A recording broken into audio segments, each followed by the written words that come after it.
Good day, sir. I'm here to report on how to get gyro error, compass error, variation, and deviation. My true bearing is 327 degrees. And my gyro bearing is 330 degrees. And then, ma-minus lang natin yan para natin makuha ang gyro error. Minus gyro error is 0.03 degrees west. Tapos, para natin makuha ang ating true heading, kailangan natin kunin ang gyro compass heading, GCH. And gyro error. Our gyro error is 0.03 degrees west. Gyro compass error as yung 0.70 degrees.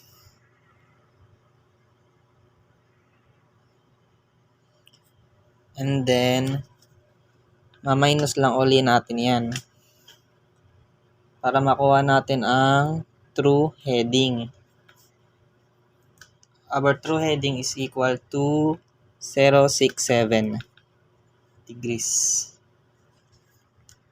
Okay? And para naman natin makuha natin ang compass error, magnetic compass heading, and then true heading is equals yan. Our true heading is 0.67 degrees. Para natin makuha yung compass error.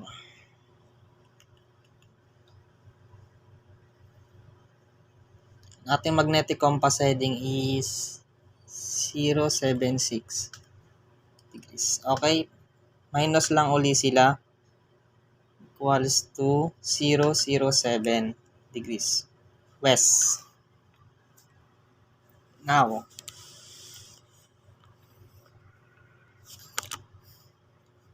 ito yung ating sagot yan.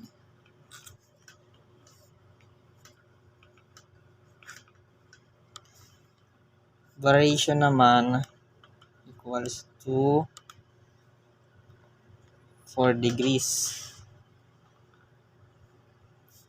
Ating variation is 2021 plus 2023. Minus lang uli yung dalawa is equals to 2. Divide to 0. 2 times 0 is 0. Is 4 degrees west.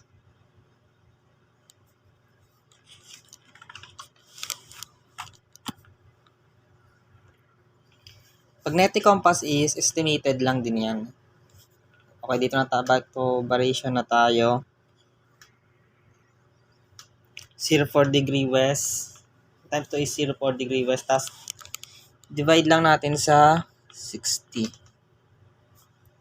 4. Okay, 0.04.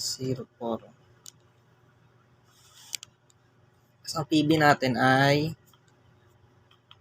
0.4 degrees. Yan. Tapos, para naman makuha yung deviation natin, kailangan natin ng ating compass error, then PB equals.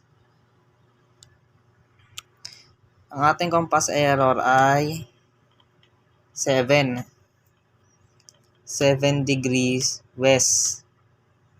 And then, ang PB naman natin is 0.4 degrees. Yes. Sa ating deviation, ma-minus lang natin yan para makuha natin is equals to 6.6. Yes. Yan.